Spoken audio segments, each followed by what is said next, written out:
구약 성경입니다. 구약 성경 시편 73편을 보겠습니다. 구약 성경 855쪽쯤이 되겠습니다. 구약 성경 시편 73편, 구약 성경 855쪽쯤이 되겠습니다. 앞에 화면을 참고해 주십시오. 73편 1절에서 마지막 절까지를 제가 봉독하겠습니다. 아삽의 시. 하나님이 참으로 이스라엘 중 마음이 정결한 자에게 선을 행하시나 나는 거의 넘어질 뻔하였고 나의 걸음이 미끄러질 뻔하였으니 이런 내가 악인의 형통함을 보고 오만한 자를 질투하였음이로다.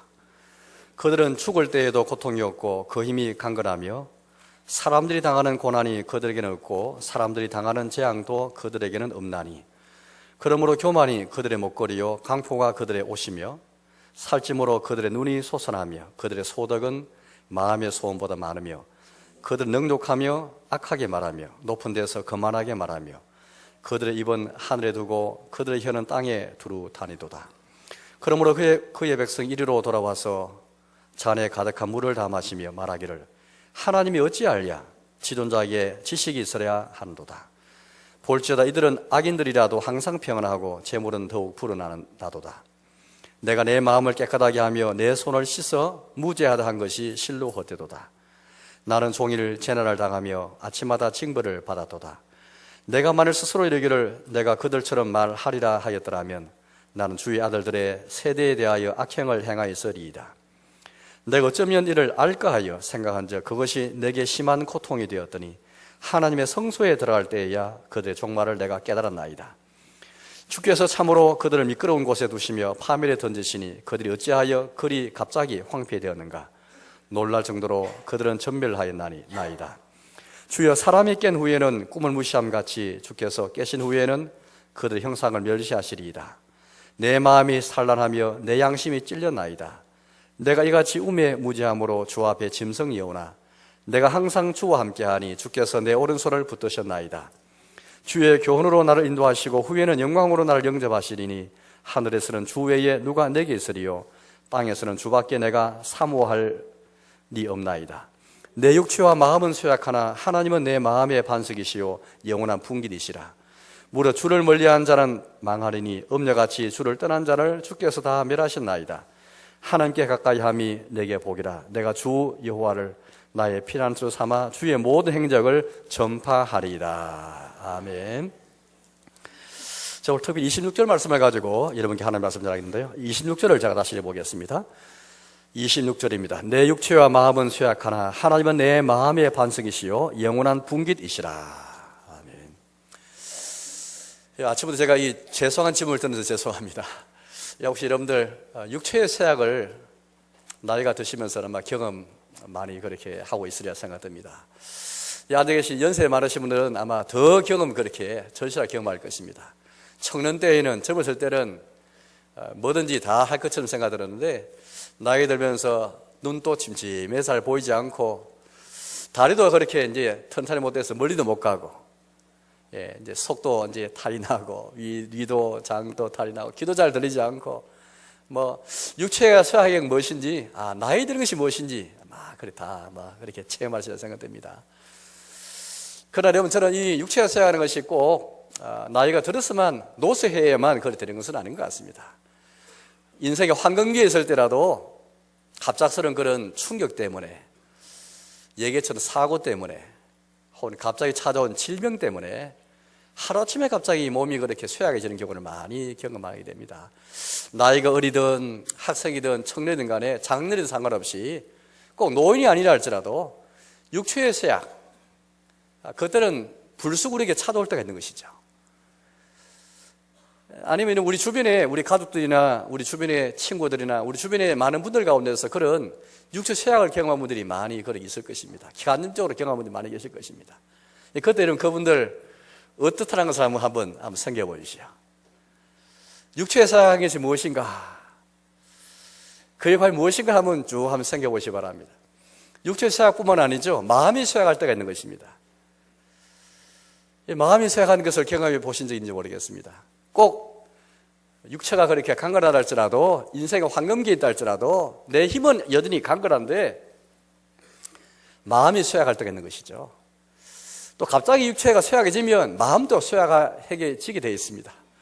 갑자기 건강검진 받다가 날벼락처럼 어떤 질병이 의심된다라는 그런 의사 말 들었을 때 그야말로 우리 마음은 다 무너져 버리죠. 내 마음의 벽이, 우리의 속의 벽이, 내면의 벽이 하루아침에 그냥 견고한 것처럼, 견고한 성처럼, 결코 난공불락의 성처럼 나는 의지가 강하고,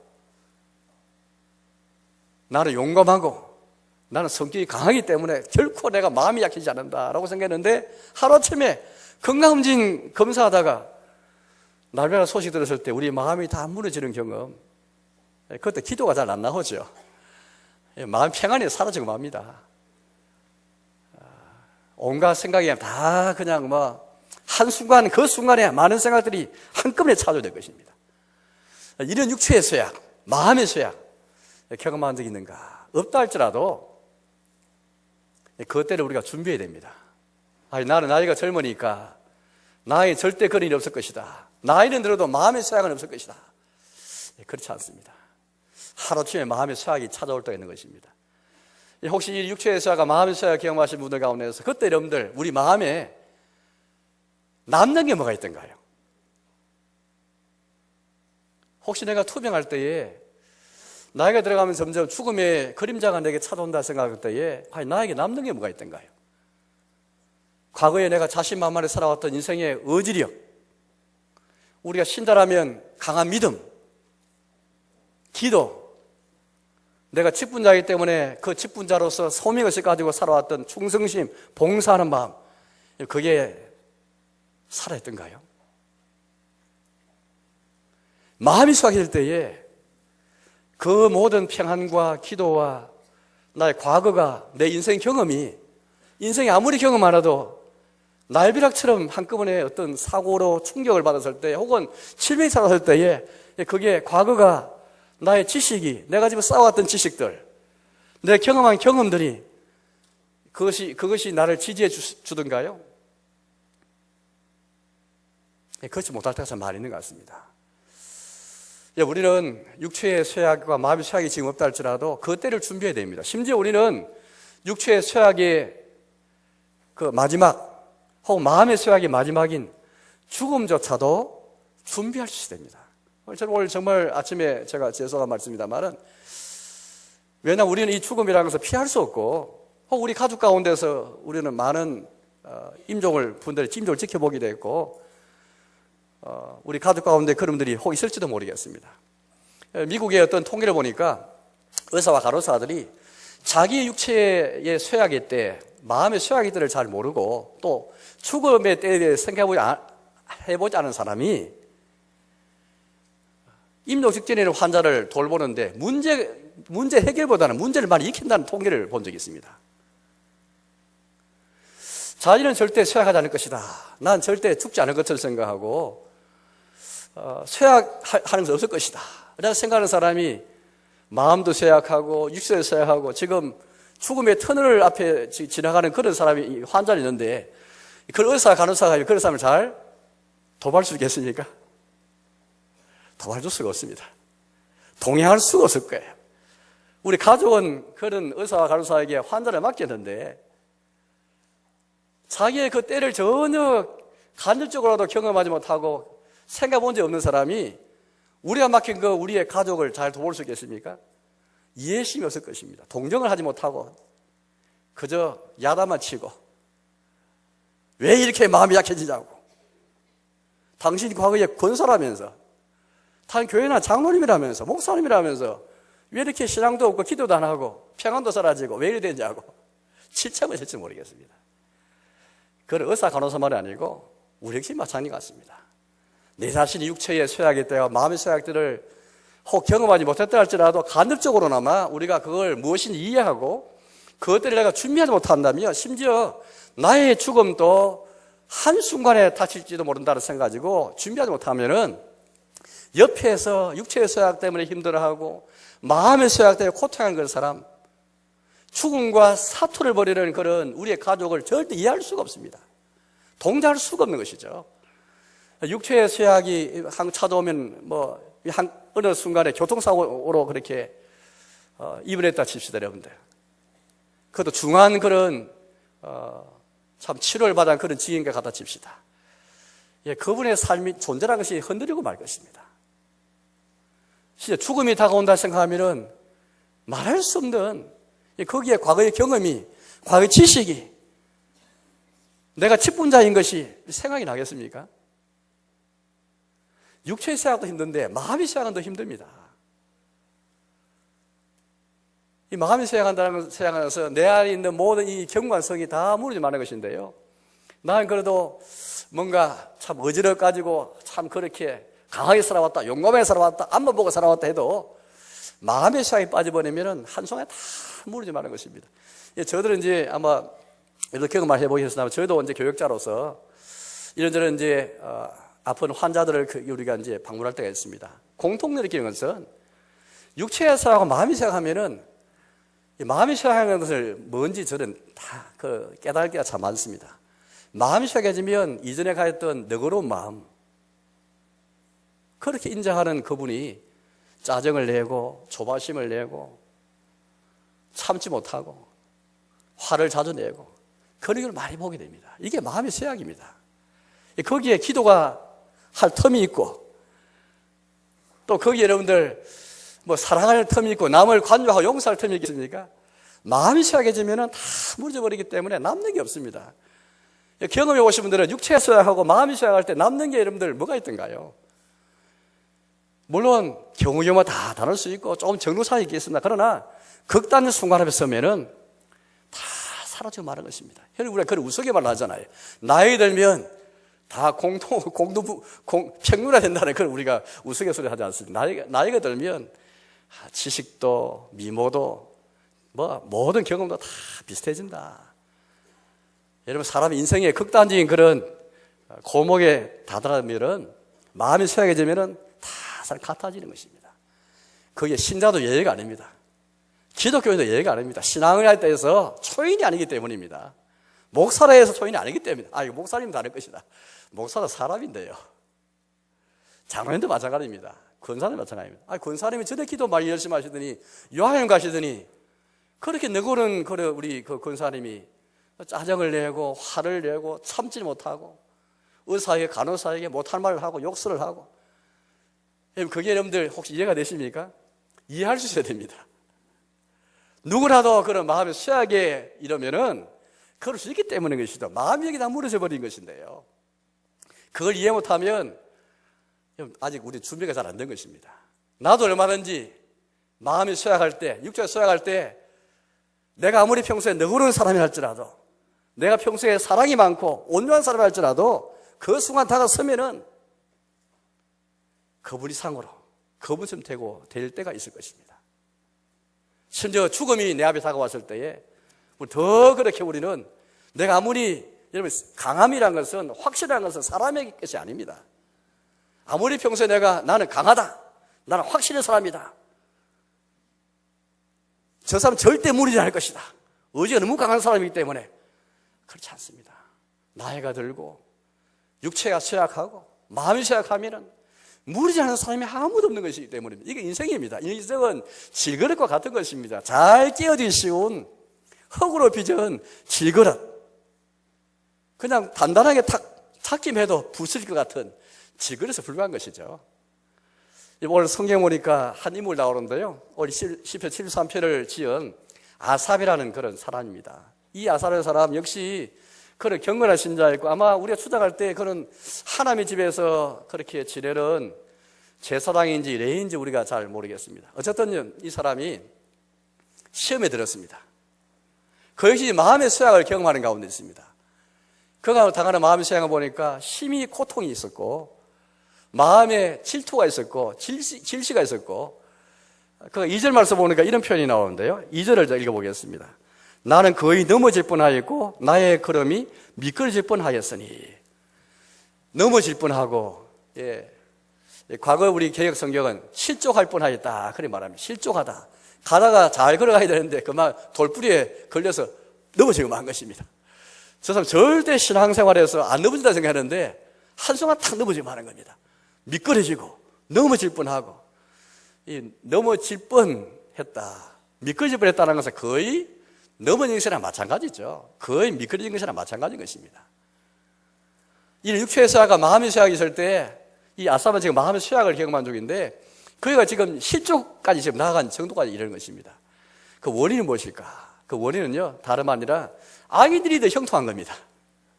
악인들이 하는 심판을 봐야 되는데, 이 땅에서 하는 심판을 봐야 되는데, 거꾸로 악인들이 더 평안하고 돈도 더 잘 벌고 죽을 때도 고난 없이 죽고 재앙도 없고. 그러니까 이게 반면에 자기는 하나님을 더 의지하고 경건에 살고자 하는데 늘 종일토록 재앙을 당하고 아침마다 징벌을 받고, 저는 가난하게 살고 자신감이 오니까 너무 이게 화가 나기도 하고, 그래서 악인의 형통을 보면서 그 마음에 질투가 생기면서 미끄러질 뻔하였다. 이게 마음의 쇠약이거든요. 성경 한번 읽어보겠습니다. 이렇게 말합니다. 3절입니다. 이는 내가 악인의 형통함을 보고 오만한 자를 질투하였음이로다. 악인의 형통 때문에 이것이 원인이 돼가지고 큰 상처를 받고 지금 마음이 굉장히 괴롭고 범민 가운데 있습니다. 이 악인들은 교만한 자라고 말하는데요, 이들은 보니까 5절 보니까 이렇게 말합니다. 5절입니다. 사람들이 당하는 고난이 그들에게는 없고 사람들이 당하는 재앙은 또 그들에게는 없나니. 6절입니다. 그들에게는 교만이 그들의 목걸이요 강포가 그들의 옷이며. 교만과 강포가 그들의 목걸이고 옷인 것입니다. 이 말은 무슨 말이겠습니까? 옷과 목걸이라는 것은 늘 입고 다니고 늘 치르고 다니는 것인데, 교만과 강포가 가끔 있는 게 아니고 그 사람의 전형적인 삶의 특징이라는 것입니다. 교만, 강포가 아예 그 사람 인생의 아예 행동 양식이에요. 옷과 목걸이 비교할 정도니까. 이런 악인이 형통한 겁니다. 늘 평안하고 제한도 없고 고난도 없고 돈은 더 잘 벌고. 이어서 계속해서 또 우리에게 말하고 있는데요, 7절을 보겠습니다. 살찜으로 그들의 눈이 솟아나며 그들의 소득은 마음의 소음보다 많으며. 8절입니다. 그들 능욕하며 악하게 말하며 높은 데서 거만하게 말하며. 이렇게 그들의 삶의 특징일 뿐 아니라 심지어 하늘에 대해서도 사람들에 대해서 악하게 말하는 자들입니다. 얼마나 악하게 입이 건냐하면 하늘에 대해서도, 하늘 두고도 그렇게 이제 9절입니다. 그들의 입은 하늘에 두고 그들의 혀는 땅에 두루 다니도다. 하늘에 대해서도 입이 걸고, 감히 하늘에 대해서도요, 땅에 또 두루 다니면서 입이 건 사람입니다. 악하게 말하는 사람이죠. 이런 사람인데 심지어 이 사람이 신자에 대해서 상처를 줍니다. 어떻게 상처를 줍니까? 11절입니다. 11절 읽어보겠습니다. 말하기를 하나님이 어찌 알랴 지존자에게 지식이 있으랴 하는도다. 그러니까 신자들 보고 우리 기독교들 보고 하는 말이, 하나님이 정말 살아계신가? 하나님이 알겠는가? 지존자에게 지식이 있어서 이걸 아시겠는가? 너희의 신앙은 헛되다. 너가 교회 아무리 다녀봐도 헌금 많이 하고 봉사해도 아무 소용없고, 우리 교회 안 나가도 하나님 안 믿어도 재산이 불고 평안하고 죽을 때도 잘 죽고 재난도 없고 형통하고, 밤에 너희는 교회 다닌다 하더니 더 못 살고 고난도 많고 재앙도 많고. 왜 이러냐? 하나님 살아계시지 않는다. 하나님 어찌 알겠는가? 지존자에게 뭔 지식이 있는가? 이렇게 우리 신장에 도전을 줍니다. 이 도전 앞에 여러분들 마음이 안 무는 사람이 있겠습니까? 이런 사람하고 우리 가족 가운데 있거나 우리 주변에 가까이 있다면 굉장히 괴로울 것입니다. 우리 주일 성수하기 위해서 그래 힘을 쓰고, 예배에 우리가 참 결사정에 그렇게 애를 쓰고 안간 힘을 쓰는데 더 못하고 있고, 반면에 교회 안 다니는 저분들, 하나님 믿지 않은 저분들 더 잘 되고 하니까 이게 우리 마음에 너무 번민이 되고 고통이 되고, 이게 시험이 되는 겁니다. 이게 마음의 쇠약이지 않겠습니까? 아유, 신앙에 우리 그렇게 애써서 주일 성수할 필요 없구나, 하나님 믿을 필요 없고 예배 드릴 필요 없구나, 아무 소용이 없구나, 이런 생각이 다 들게 되는 것이, 이게 아삽이 당한 마음의 쇠약인 것입니다. 신자도 초인하기 때문에 이런 마음의 쇠약을 피할 수 없습니다. 이 아삽이 당한 마음의 쇠약은 다른 게 아닙니다. 이제 의심이 들고 회의가 들고 마음의 상처가 되고 괴롭고 번민, 인도가 되면 기도가 잘 안 되죠, 여러분들. 교회 가기도 싫습니다. 오늘 주일 됐지만은 교회 오기가 굉장히 어렵습니다. 하나님 말씀 성경 읽으려 해도 성경이 눈에 잘 들어오지 않습니다. 여러분, 이런 때가 있을 것을 예상하셔야 됩니다. 난 절대 그런 때 없을 것이다. 그건 하나님의 도전이라는 겁니다. 육체가 쇠약하고 마음이 쇠약하면 누구라도 기도하기 싫고 예배 나오기 싫고 주를 찾기 싫고 마음이 무너져서 내 마음은 너그러운 마음이 사라지고 짜증만 나고 화가 나기도 하고 그럴 때 있는 것입니다. 그걸 예상하셔야만 다른 사람을 이해할 수 있고 나도 그걸 대비할 수가 있습니다. 우리에게 남는 것은 아무도 없을지도 모릅니다. 내가 그렇게 열심히 신앙생활했던 지식들, 경험들, 봉사들, 내가 직분자였던 것들 한순간에 사지 말 것입니다. 요양원 가면은 나이가 들었는데 목사가 나 직분이 있겠습니까? 주의 문턱 위에 문턱을 넘나드는 그 사람에게 육체와 마음이 쇠약한데 내가 장로였다는 것이 남아있겠습니까, 여러분들? 내가 철학이 되었다는 그 기도가 남아있겠습니까? 그것도 사라질 때가 있습니다. 아삽을 보여주시오. 아삽이 그런 경우잖아요. 넘어지고 미끌릴 뻔하였다고 말하고 있잖아요. 우리 역시 마찬가지인 것입니다. 우리도 날마다 미끌릴 뻔하고 또 넘어질 뻔하는 것입니다. 이 아사에 보니까 이렇게 악인들은 형통하고 잘 되는 거 보면서 자기는 아침마다 고난을 당하고 아침에 자책하는 거예요. 그것도 신자니까 양심이 있어가지고 아침마다 내가 하나님께 죄가 있어서 내가 이런 징벌을 받는구나 자책하고 죄책이 있는 것입니다. 잘 하나님 믿으면 죄책도 없을 것인데 내가 죄인구나, 가난하게 살면서도 재앙을 만나면서 내가 죄인이구나, 그렇게 하는 것이죠. 여러분, 이렇게 14절입니다. 14절 읽어보겠습니다. 나는 종일 재난을 당하며 아침마다 징벌을 받았도다. 이게 우리 신자 양심이잖아요. 우리 신자는 이렇게 악인보다 형통하지 못하고 못 살면서도 고난이 있으면 아이고 하나님 징벌일지도 모르겠다 생각하고 내 죄를 생각하고 내가 자책하고 또 죄책을 느끼고 이게 신자인데 이런 거 가만 생각해보면 이 기가 차지 않습니다, 여러분들. 이거 가면 여러분들 기도가 참 나오기 힘듭니다. 이때 여러분들 아삽에게 남는 것이 무엇일까요? 아삽이 남는 게 하나가 있거든요. 그게 오늘 26절 말씀입니다. 20절을 제가 다시 읽어보겠습니다. 26절입니다. 내 육체와 마음은 쇠약하나 하나님은 내 마음의 반석이시요 영원한 풍기시라. 우리 아삽의 고백은 그냥 이 고백이 나온 게 아닙니다. 하나님이 내 마음의 반석이시고 영원한 풍기시라 고백이 그 나온 게 아니고 앞에 상반에 나와 있는 내 육체와 마음이 쇠약하나, 육체가 쇠약할 때, 마음이 쇠약할 때 나온 이 고백입니다. 다른 게 다 쇠약할 때 다 사라져도 쇠약하지 않는 분이 계신데 그 하나님에 대한 이 믿음, 이 고백, 이것만 남아 있는 거예요. 이거 외에는 다 남아 있는 게 하나도 없습니다. 과거의 지식과 경험과 직분자라서 어떤 싸우는 어떤 것도 다 무너지고 마는데 이거 하나, 하나님만이 내 마음이 반드시여 영원한 풍기십니다. 이 주님의 이 계시, 주님의 약속 붙잡고 육체와 마음이 쇠약한 중에 이 고백을 지금 하는 가운데 있습니다. 오늘 이 고백을 잘 보시면은 하나님을 가리켜서 내 마음이 반석이다 그렇게 비유했는데, 반석이라는 것은 바위지 않습니까? 비인격체인 반석에다가 하나님을 비교하고 있습니다. 바위라는 것은, 반석이라는 것은 흔들리지 않는 것을 상징이지 않습니까?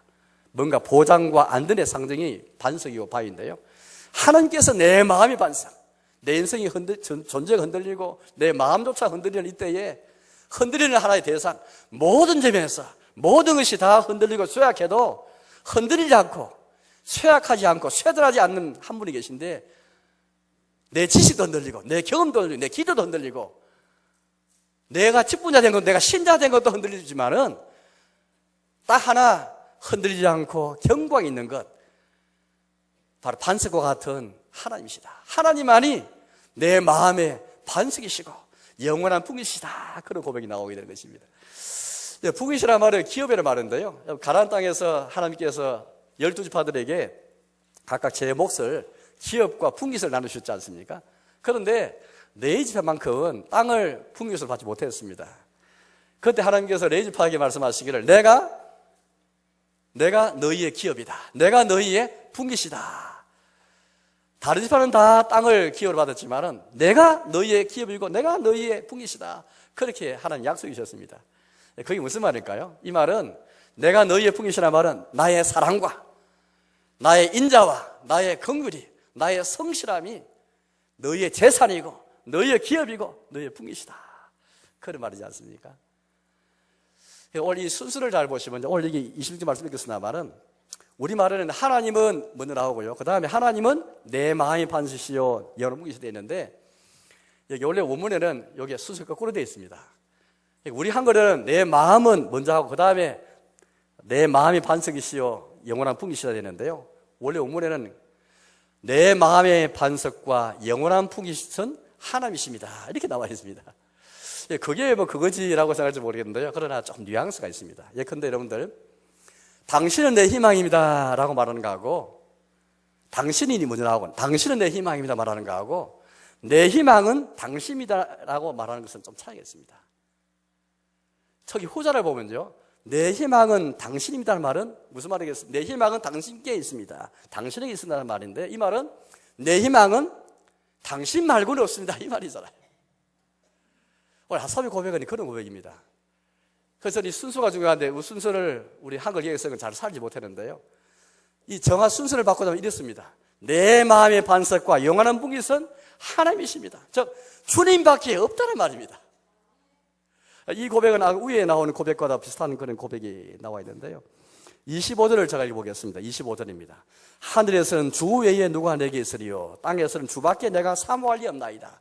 주밖에 나의 사모할 리 없다는 것입니다. 내 마음의 반석, 모든 게 다 흔들리는데 내 마음을 반석 위에 두게 하실 반석 같은 하나님, 그분은 주님이 없다는 고백이죠.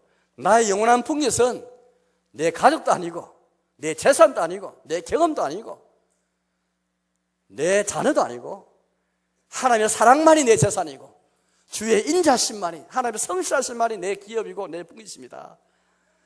주 외에는 없다는 이 고백이 예수에 들어가 있는 것이죠. 그리고 나라는 그런 이 표현이 있는데요, 내 마음이 반석이시요 그렇게 말합니다. 그러니까 이 아삽은 그야말로 경험한 것 같습니다. 그냥 하나님이 내 마음이 반석이다, 마음이 반석이다라는 것을 그렇지 않고 내 마음의 반석이시요, 이게 자기의 경험을 다 이렇게 전제하고 있는 것입니다.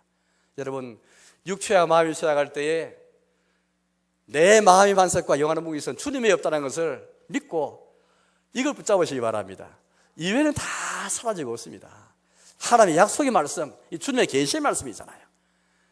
인간은 다 쇠약하고 쇠단을 해도 흔들려도 내 존재도 경험도 흔들리지만은 딱 인생의 한 가지 하나 쇠약하지 않고 쇠단하는 분이 계신데 바로 하나님이십니다. 왜? 하나님이 마음의 반석이시고 영원한 붕이시기 때문에 그 주님의 사랑과 주의 성실하심이 하나님 인자만이 영원한 것,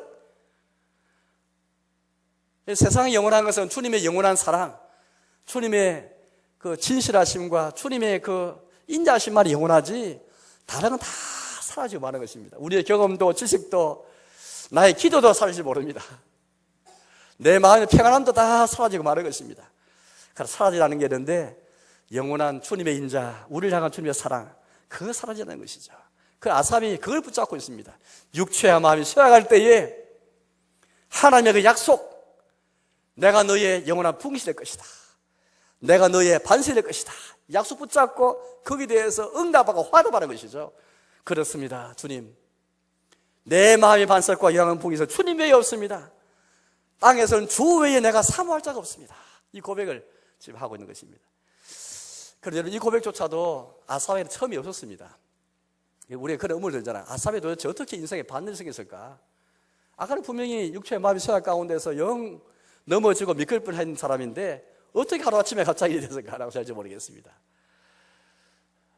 하나님의 성소에 들어갈 때입니다. 제가 수련들의 이 본문 가지고 한번 설교했는데 그때 제목은 하나님의 성소에 들어갈 때라는 제목 가지고 이렇게 설교한 적이 있습니다. 달리 포인트마다 설교한 적이 있는데요, 그럼 제가 17절을 읽어보겠습니다. 17절입니다.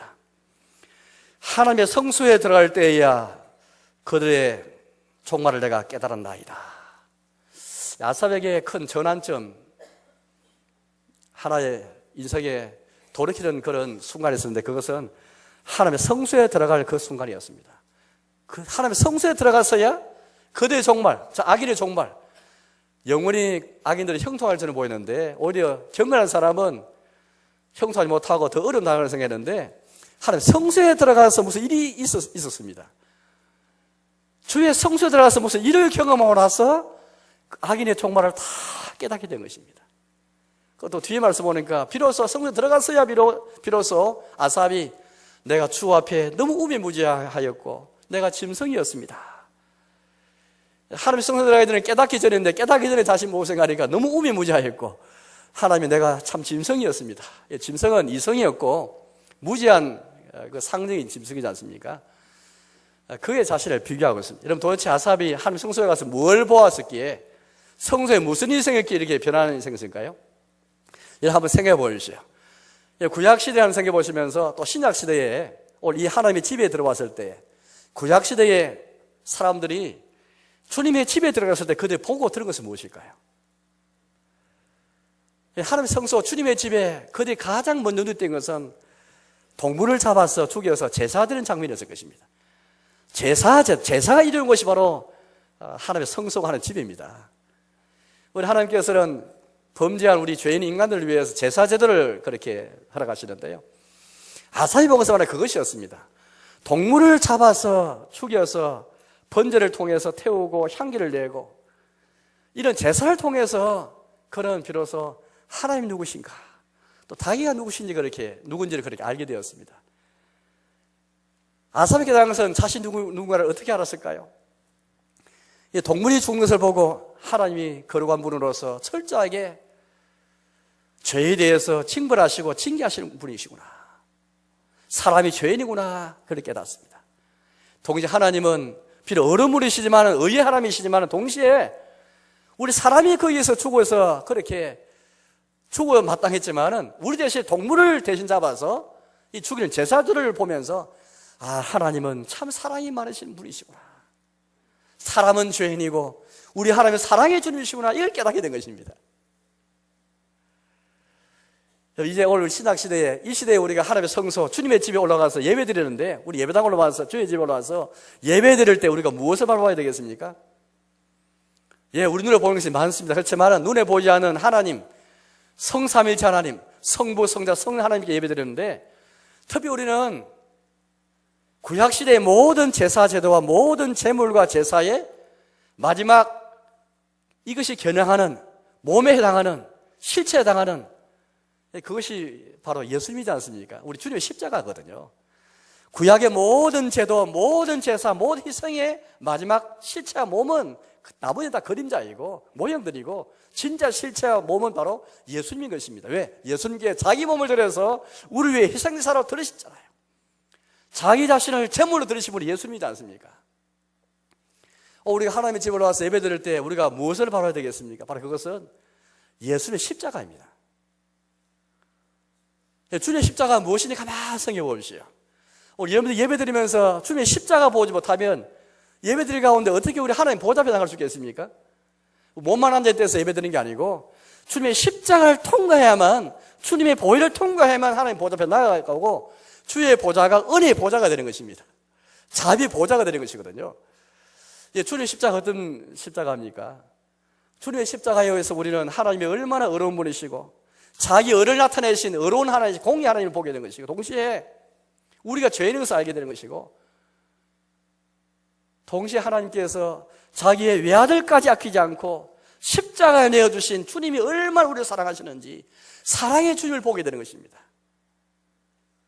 우리의 자식을 그렇게 남을 위해 줄 수 있는 내 자식을 그렇게 얼마나 애중지할 내 자식인데 내 눈에 넣어도 아깝지 않은 그런 자식인데 그 자식을 우리가 무슨 대의명분이 아무리 대의명분이 있어도 그걸 선뜻 무엇을 위해 내줄 사람이 있겠습니까?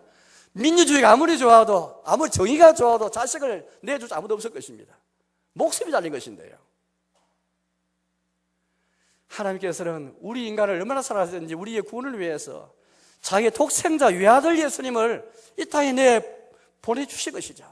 수치와 모욕의 자리에 십자가 죽음의 자리에, 로마 군병의 자리에, 가룟유다의 차가운 배신의 자리에 내주신 것이죠. 우리 주님의 십자가에서 하나님이 얼마나 사랑이 많으시니, 우리 얼마나 큰 죄인인지를 알게 되는 것입니다. 바로 그때에 오늘 아삽처럼 주님, 우리 주님의 십자가에서 바로 여기서 바로 주님의 사랑이 있군요. 주님의 십자가에서, 주님의 집에 들어와서 십자가를 바라보는 가운데 진실로 내 마음의 반석은 주님밖에 없습니다. 영원한 복에서 주님밖에 없습니다. 이 고백이 성소에서 아삽이 제사를 보는 가운데 경험한 것처럼 우리 역시 마찬가지인 것입니다. 주님의 십자가를 바라볼 때에 악인의 총말이 다 깨달아지고, 주님의 십자가에서 하나님의 사랑을 보고 우리가 죄인인 것을 보고 깨닫는 가운데 인생의 모든 난제들, 인생의 모든 얽히고 얽힌 문제들이 다 풀어지고 나아가서 하나님 만나게 되는 것입니다. 여러분, 주님의 십자가에서 주님이 누구신지, 죄인을 사랑하는 하나님이 어떤 분이신지, 어떤 하나님 믿어야 될지를 알게 되는 것입니다. 예수 십자가를 떠나지 않고는 하나님이 어떤 분이신지, 우리가 누군지 결코 알 수가 없습니다. 우리 모든 신자의 신앙생활 출발은 주님의 십자가입니다. 하나님 아버지가 아닙니다. 왜냐하면 예수 십자가를 통해서 하나님이 어떤 아버지인가 알게 되고, 예수 십자가를 먼저 만나야만 그 가운데에서 성령님께서 어떤 분이신지 알게 되기 때문에 신자는 제일 먼저 예수 십자가를 만나게 되어 있습니다. 신자는 창세기 1장부터 읽는 게 아닙니다. 기독 신자는 요한복음 3장 16절, 하나님이 세상을 이처럼 사랑하사 독생을 주셨으니 이는 그를 믿는 자마다 멸망하지 않고 영생을 얻게 하려 하심이라. 우리를 사랑하셔서 독생자까지 주셔서 멸망하지 않고 우리가 영생을 얻게 하려 하시니 하나님의 사랑, 이 사랑의 출발에서 창세기 1장이가 되고, 여기서 십계명을 바라봐야 되고, 여기 인생의 모든 난제들, 왜 세상에 하나님이 새 창조했다면 왜 악이 있는지, 왜 신자가 고난당하는지, 경건하는 사람이 왜 재앙을 당하는지, 여기서 난제가 다 풀리게 되는 것입니다. 요한복음 4장 16절, 주님의 십자가를 떠나서는 해결할 수가 없습니다. 인생의 난제가 겨우 풀릴 수가 없는 것입니다. 마찬가지로 육체의 쇠약과 마음의 쇠약일 때에 그 때를 준비하는 것은 주님의 성소에 들어가서 주님의 십자가를 경험하고, 십자가를 통해서 주의 사랑을 바라보면서, 아, 하나님만이 내 마음의 반석이십니다. 우리 주님만이 나의 영혼의 분기십니다. 십자가에서만 이 고백이 나오지 다른 통해서 이 고백이 나올 수 없게 되는 것입니다. 이제 말씀에 돌아가겠습니다. 얼마 전에 우리가 어떤 우리 교회에서 젊은 집사님을 한 분 우리가 그렇게 먼저 주께 보내드리는데요, 나이가 36세였습니다. 저는 그의 죽음을 가만히 보면서 많은 걸 생각했는데요, 과연 내 자신이 먼저 그런 육체의 쇠약과 마음의 쇠약을 경험할 때에 그 죽음의 때를 내가 준비할 수 있을까? 예기치 않게 다가올 것인데, 하루아침에 사고를 당하거나 충격을 받거나, 꼭 내가 나이 들어서가 아니라 인생의 황금기랄지라도 그를 겪을 때에 과연 그때에 나에 남는 것이 무엇일까? 과연 목사라는 것이 남을까? 기도 많이 한 것이 남아서 이걸 지탱해 줄까? 많은 경험이 남을까? 온갖 거 다 생각해봐도 남는 게 없더라고요. 아삽의 경우도 마찬가지인 것 같습니다. 그때 남는 것은 하나님의 약속, 변치 않는 주님의 약속. 내가 너희의 영원한 분깃이 될 것이다. 내가 너희의 마음의 반석이 될 것이다. 이 하나님의 약속과 이에 대한 우리의 응답으로서 믿음, 이 고백 외에는 남는 것이 없을 것 같습니다. 여러분, 우리가 육체의 쇠약의 때와 마음의 쇠약을 준비해야 되겠습니다. 심지어 최악의 순간, 죽음의 순간조차도 우리가 준비해야 되겠습니다. 우리가 그 집사님은 우리가 다 아신 것처럼 오랫동안 투병기간을 통해서 그런 많은 걸 준비했고, 또 그걸 준비하면서 참 의젓하게 가족들의 유언도 남겼고, 또 심지어 죽음 이후에 감사금도 남겼다 하잖아요. 그 집사님을 가만히 생각해 볼 때 그의 가장 남은 것이 무엇이었을까? 그의 신앙이 용감했기 때문에 그랬을까? 저는 그걸 부인하지 않습니다. 그러나 더 중요한 것은 그것조차도 넘을 수 있는데, 넘어질 수 있고 무너질 수 있지만, 그러나 주님의 약속, 변찬 주님의 약속 붙잡았기 때문에, 하나님이 영원한 분깃이 되시고 마음의 반석이 되는 하나님 약속 붙잡았기 때문에 그래서 그는 그걸 믿고 고백 붙잡았기 때문에 그 때를 잘 느끼지 않을까, 그런 생각해 보았습니다. 사랑교회 여러분, 우리의 이 때를 잘 우리가 생각해 봐야만 우리 자신도 그렇게 의젓하게 준비할 뿐 아니라 우리 주변의 가족 가운데, 이웃 가운데, 교우들 가운데 육체의 쇠약의 때를 경험하고 마음의 쇠약을 경험하는 우리 형제들, 우리 가족들 많습니다. 심지어 임종 직전에 있는 분도 있을지 모르겠습니다. 내가 그 때를 먼저 준비해야만, 그런 때에 남는 것이 없고 하나님 약속밖에 없다는 것을 알아야만 그런 지기에 있는 분들을 도와줄 수 있고 독려할 수 있고 위로할 수 있고 같이 동행해 줄 수가 있는 것입니다. 함께 해 줄 수 있는 것입니다. 아무쪼록 하나님만이 내 마음의 반석이시요 영원한 북에선 주님밖에 없음을 믿고 그 때를 준비하면서 매일매일마다 사실 주께 드리는, 또 이런 고백까지 우리 오늘 전도하고 성교하게 되는 것입니다. 우리가 복음을 전하고 전도지를 우리 맞선다마는 이 고백을 전하는 것이잖아요.